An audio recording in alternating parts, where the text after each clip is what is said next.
Noticias de última hora. Audiencia para la extradición de alias Fito. Estos son los escenarios posibles. En esta diligencia, el líder de los choneros debe expresar su voluntad de acogerse o no a la solicitud de extradición hecha por Estados Unidos. Adolfo Macías Villamar, alias Fito y líder de los choneros, enfrenta su primera audiencia del proceso de extradición a Estados Unidos este viernes, 11 de julio.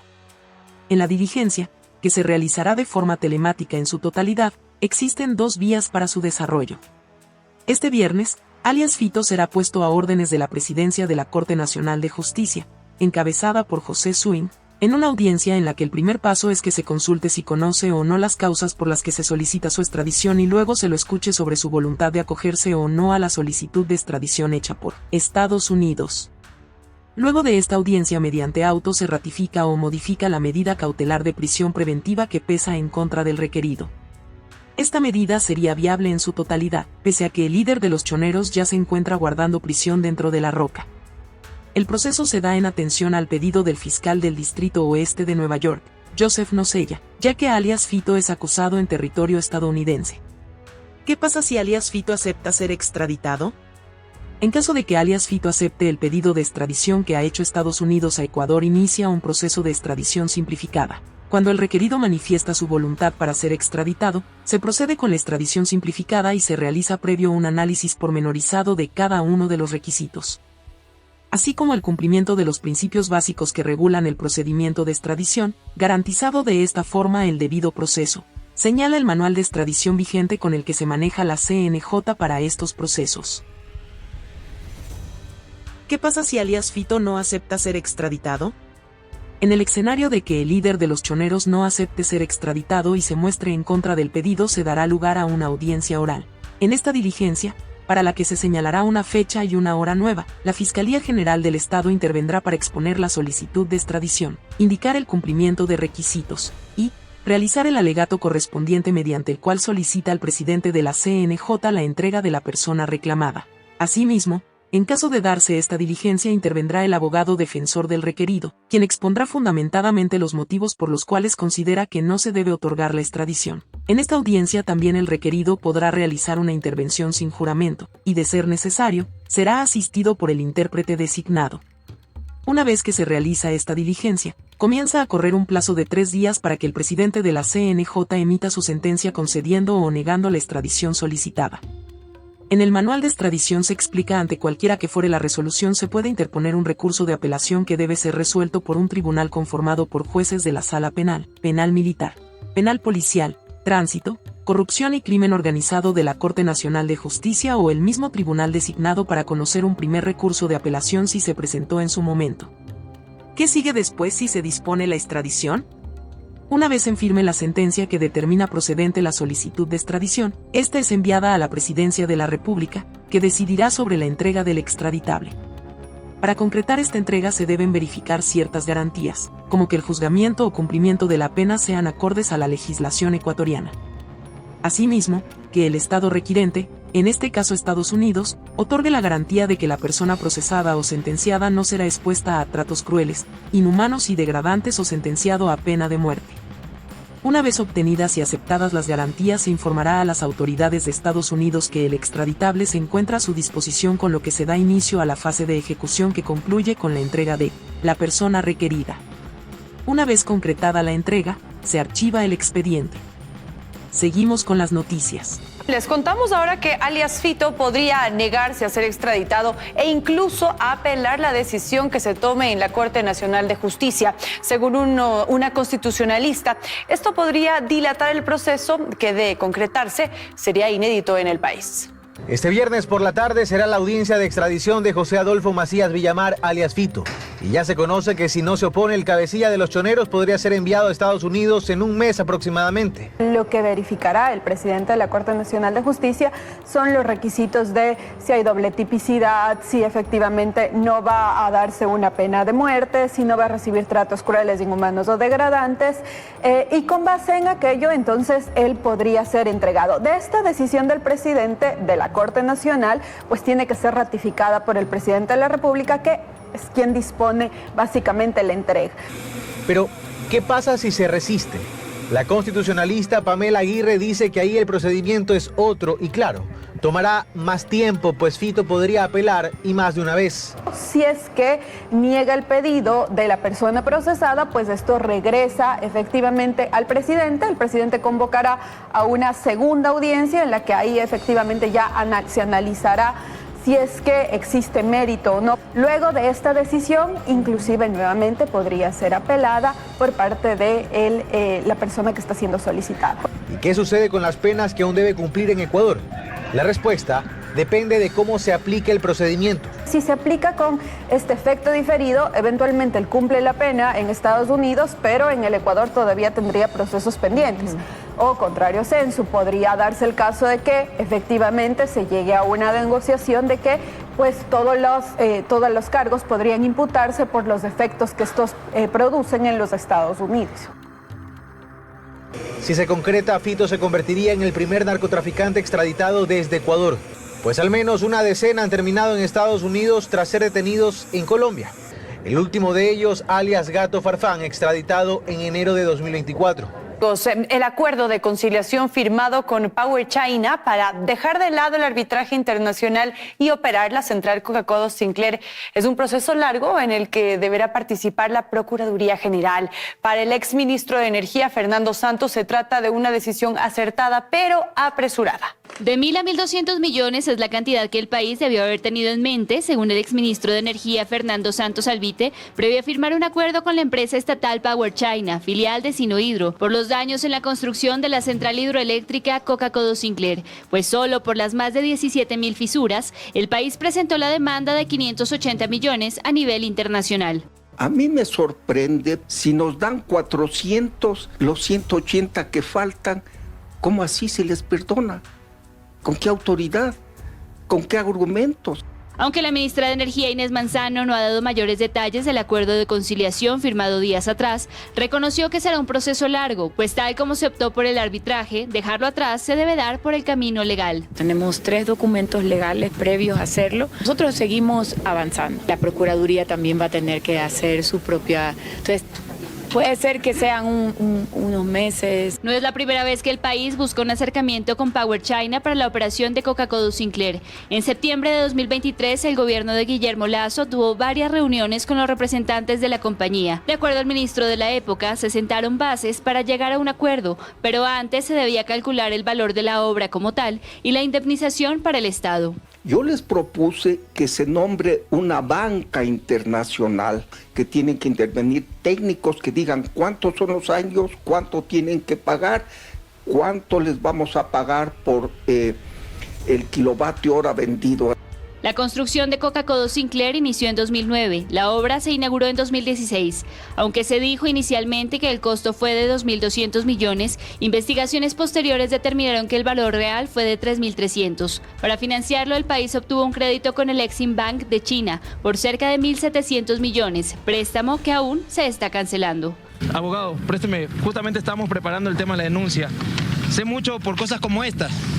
La gente tiene miedo a que revele ciertas cosas que hablan con un PPL de la cárcel 4. Que niego rotundamente cualquier, entre comillas, videollamado, cualquier conversación con cualquier personaje que esté en algún proceso judicial y proceso legal. Últimamente las autoridades tienen conocimientos, están llevando ciertos procedimientos en relación al ciudadano Daniel Salcedo, como lo he dicho, en varias investigaciones en donde él tendrá que aportar con esta información y validar lo que se ha dicho. No es un tema de darle un protagonismo heroico a un delincuente maquiavélico y además que no le importa. Él relata sus crímenes como si fueran anécdotas con sus amigos, ¿no? No es un tema de apoyar esta sociopatía ni este narcisismo delincuencial. Pero si estos bandidos se llenan de esa valentía y delatan a sus compinches, pues vamos a empezar a purgar el país. Daniel Salcedo expone una fotografía con Aquiles Álvarez y además señala que colaborará con la justicia dentro de la investigación por el caso Villavicencio. El alcalde de Guayaquil responde y niega vínculos con el sentenciado. Así reaccionó Aquiles Álvarez ante esta fotografía expuesta la tarde de este miércoles por Daniel Salcedo Bonilla, hoy investigado en el caso caso Villavicencio. Con esto a Álvarez se le abre un nuevo frente, el mismo que ha considerado como persecución. Daniel Salcedo Bonilla, el 5 veces sentenciado por actos de corrupción y por lo cual ya suma más de 30 años de cárcel, realizó estas declaraciones a las afueras de la Fiscalía General del Estado en Quito, aquí con chaleco antibalas y resguardo de policías y militares. Luego de mucho tiempo tuvo algo que decir. Temo por mi vida, quiero decir que responsabilizo cualquier cosa a Serrano, a Javier Jordán. Pese que luego no dio más nombres, sí mostró una serie de fotografías y de ahí esta, que vincularía a Álvarez en lo que sería una videollamada con Salcedo. La gente tiene miedo a que revele ciertas cosas que hablan con un PPL de la cárcel 4. Por supuesto que niego rotundamente cualquier, entre comillas, videollamado, cualquier conversación con cualquier personaje tenga algún proceso judicial y proceso legal. Este nuevo señalamiento se da en un contexto en el cual, días atrás, Salcedo junto con su hermano hayan sido víctimas de un intento de asesinato en la cárcel de Riobamba. El error fue dejarme vivo.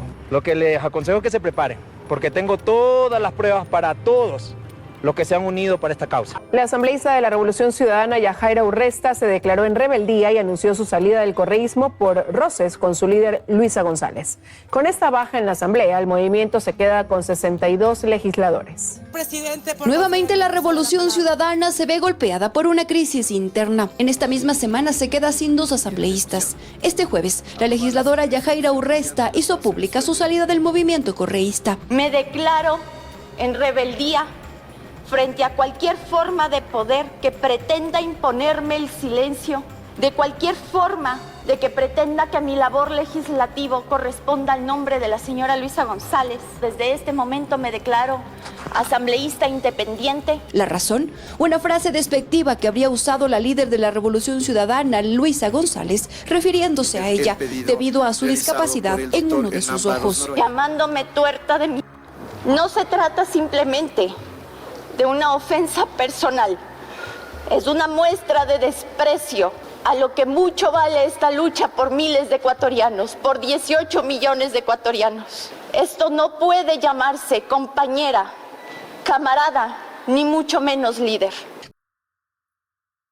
Con la salida de Urresta y la expulsión de Santiago Díaz, la Revolución Ciudadana se queda con una bancada de 62 legisladores, 4 bajas en este mismo periodo. Sus relaciones se limitan únicamente a la Asamblea y que quienes no estén de acuerdo con aquellos que lideran el partido están en su libertad de quedarse o no. Yo la verdad que no he llamado a ninguno para estarle preguntando sobre este caso. Ya cada uno es adulto, es asambleísta y tendrá que argumentar el por qué sí o igual por qué no de sus actos. O sea, cualquier cosa que busque fragmentar desde cualquier punto que venga, creo que no es algo que le suma al país.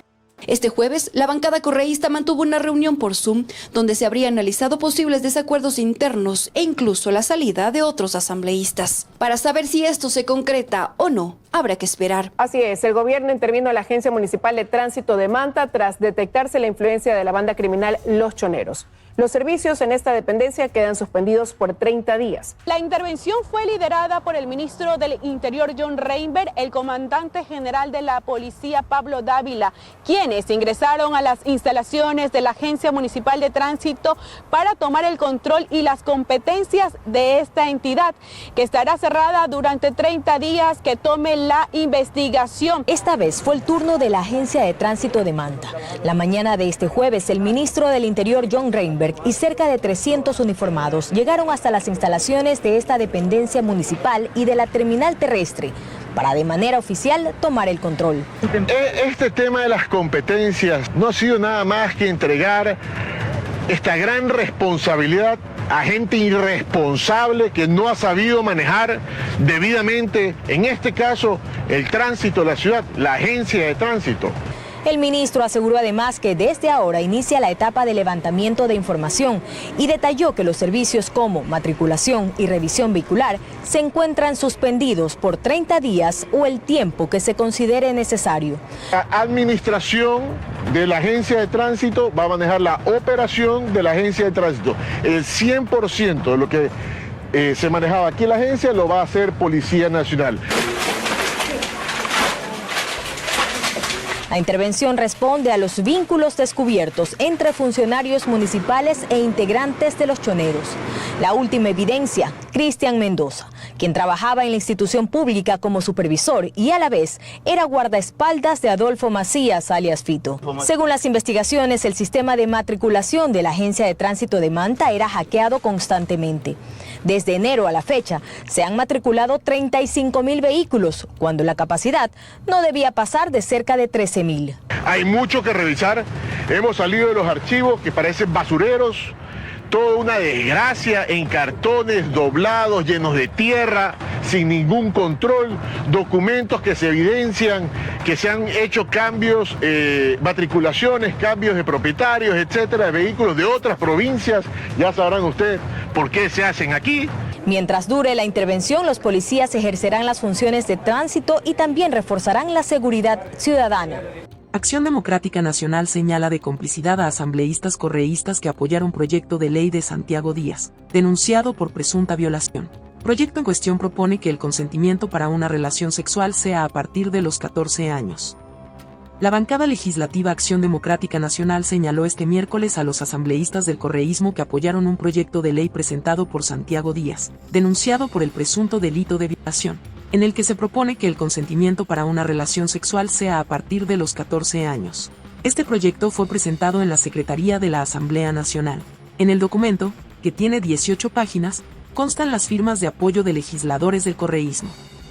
Acción Democrática Nacional, en un boletín, indicó que la denuncia contra Díaz se conoció hace unos días, una denuncia gravísima, relacionada con un presunto abuso sexual, pero lo verdaderamente escandaloso es lo que pasó justo antes, agrega el comunicado, en referencia al proyecto presentado por Díaz. ¿Qué buscaban? Poner en duda lo que debe estar protegido, sabiendo que tenía una denuncia en camino. Pero no estaba solo, la Revolución Ciudadana lo apoyó, lo respaldó y lo mantuvo en su bancada. Ahora quieren lavarse la cara al expulsarlo, consideró la bancada oficialista. Joseph Díaz, el legislador separado de la bancada correísta, no se ha presentado a trabajar y solicitó licencia hasta agosto. Esto mientras la Fiscalía allanó su domicilio dentro de una investigación por presunta violación. La investigación lleva a sus apellidos. Es el caso Díaz Asque, sobre el que la Fiscalía General del Estado ya ha empezado diligencias. La madrugada de este miércoles se ejecutaron 3 allanamientos en Quito y se levantó evidencia, 8 teléfonos celulares. En la mira el asambleísta Joseph Santiago Díaz Asque, quien fue denunciado el pasado lunes por presunto abuso sexual. La víctima, una niña de apenas 12 años, hija de una colaboradora del legislador. Díaz ocupa la curul de Priscila Schettini, quien fue inhabilitada por el Tribunal Contencioso Electoral. En mayo pasado, en una entrevista, Schettini revelaba que su alterno le fue impuesto. O sea, eso corresponde también a temas internos del partido. Y es que se trata de un hombre más que conocido en las filas del correísmo. Desde 2009 ocupó varios cargos en la Presidencia de la República, en la Secretaría Nacional del Agua, en la empresa pública Refinería del Pacífico, en el Tribunal Contencioso Electoral, en la Corporación Nacional de Electricidad. Y entre 2014 y 2018 fue asesor de la extinta Secretaría de Inteligencia SENAIN, donde varias investigaciones periodísticas lo ubican como coordinador de grupos de choque del entonces régimen. En las elecciones de 2021 fue procurador de la Alianza UNES, que impulsaba la candidatura de Andrés Arauz y Carlos Rabascal, hombre de confianza del expresidente Correa. En sus redes sociales abundan insultos y amenazas contra quienes lo cuestionaban. En su primer discurso en el legislativo se ratificó leal. He sido parte de la Revolución Ciudadana desde el inicio. 20 años de caminado junto al compañero Rafael Correa, que no se resumen en una biografía, se traducen en principios y batallas compartidas. Pero tras la denuncia, su bancada lo expulsó. En una carta, Díaz dice que se trata de un caso que le han montado, pero ya la Asamblea no se ha presentado a trabajar. Andrés Castillo de ADN reveló algo más. Y adicionalmente estoy recibiendo información de que en los últimos días, al parecer, él ha presentado un proyecto de reforma para hablar sobre el consentimiento de acceso sexual con personas de 14 años o menos. Ya les voy a hacer llegar correctamente la información para que ustedes lo vean. Este martes, Díaz envió un oficio al presidente de la Asamblea pidiendo licencia sin sueldo hasta el 8 de agosto. Y en medio del escándalo, el ex hombre de la SENAIN ha borrado su cuenta de X.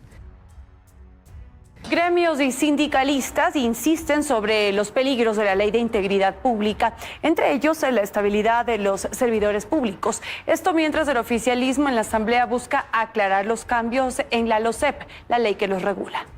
La aprobación de la normativa ha generado más de un cuestionamiento en el sector público. Miguel García, de la Confederación de Trabajadores del Ecuador, afirma que el mecanismo de evaluación modificado en la Ley de Integridad Pública, a diferencia de lo que se busca, favorecerá a aquellos funcionarios que sean calificados en más de una ocasión con regular. Le ponen textualmente: el servidor público que obtenga 3 veces la calificación de satisfactorio es destituido, y el regular, que era pésimo, se queda con estabilidad. La misma que García asegura que estaría en riesgo no solo por estas calificaciones, sino también por los artículos 22 y 41 de la normativa. En este último detalle se obliga al servidor público a cumplir cualquier disposición de su superior, a pesar de que pueda atentar contra normas legales o constitucionales. Pero pongamos en el ejemplo que yo sea el que me he opuesto por escrito diciendo que es ilegal. Al fin de mes, al que le dije que me ha dado una orden ilegal, es el que me va a evaluar. ¿Cómo cree usted qué calificación me va a poner? Y en este punto, Santiago Carrasco, presidente de la Federación de Médicos del Ecuador, también cuestiona que la ley no establezca parámetros ni tampoco evaluaciones para quienes van a ser encargados de las evaluaciones a los servidores públicos. ¿Quién en este país puede evaluar con excelencia? Excepto las sociedades científicas, por supuesto, excepto la gente que tiene conocimientos y experticias, excepto la gente que entiende sobre este tipo de problemas. Tenemos que ser evaluados por nuestros pares. Carrasco asimismo enfatiza que esta normativa atenta contra la estabilidad de nombramientos permanentes, que constaba en el artículo 89 de la LOCEP, hoy eliminado en la nueva normativa, por lo que en conclusiones aseguran se estaría priorizando las cuotas políticas. Liberar partidas y aumentar, habíamos dicho al presidente y a todos, no vuelvan a usarle al ministerio como cuota política. No es bueno para nadie, no es bueno para la salud del pueblo ecuatoriano. Seguimos con las noticias. Los delincuentes están advertidos: si no se detienen, actuaremos con fuerza letal, indica el ministro Giancarlo Loffredo. El ministro de Defensa hizo un llamado a las Fuerzas Armadas para que luchen contra la delincuencia en el país, al tiempo de expresarle su respaldo. El ministro de Defensa, Giancarlo Loffredo, hizo un llamado este martes, 8 de julio, a las Fuerzas Armadas para que luchen contra la delincuencia en el país, y les expresó que tienen todo el respaldo del gobierno ecuatoriano. Soldados de mi patria, al inicio de este conflicto decidieron salir y enfrentar al mal, mirándolo directamente a los ojos y armados con voluntad y valentía, fueron a servir a las calles, dispuestos a entregar hasta la vida misma. Pero hoy es diferente, no pedimos que ustedes entreguen su vida, pedimos que si los delincuentes no se detienen a tiempo entreguen la vida del que mata, secuestra, extorsiona, trafica y trata de aterrorizar a nuestra población, indicó Loffredo en un video. Los delincuentes están advertidos: si no se detienen, actuaremos con fuerza letal. El tiempo del mal se acabó. Este país no le pertenece a 50.000 miserables, le pertenece a los 18 millones de ecuatorianos que anhelan vivir nuevamente en libertad, agregó el funcionario. El ministro dijo a los uniformados que cuentan con un gobierno que crea las herramientas necesarias para continuar su trabajo, y con un presidente, Daniel Noboa, genuinamente comprometido en eliminar la delincuencia a toda costa. Por tanto, háganle saber a los terroristas y los narcotraficantes quiénes son los que mandan. Vayan y actúen con contundencia, las leyes los protegen. Usen sus armas, actúen de acuerdo a las nuevas reglas de enfrentamiento, puntualizó Loffredo, al tiempo de recordarle a los uniformados que tienen de su lado el indulto presidencial, el apoyo de él, del primer mandatario, así como de todo el gobierno nacional. Lleven en su corazón la bandera, en su mente, a sus familias, y en las manos, las armas. Así, juntos haremos que las calles del Ecuador vuelvan a su gente, y los delincuentes vuelvan al único destino que les pertenece, la cárcel o el infierno, dijo el ministro.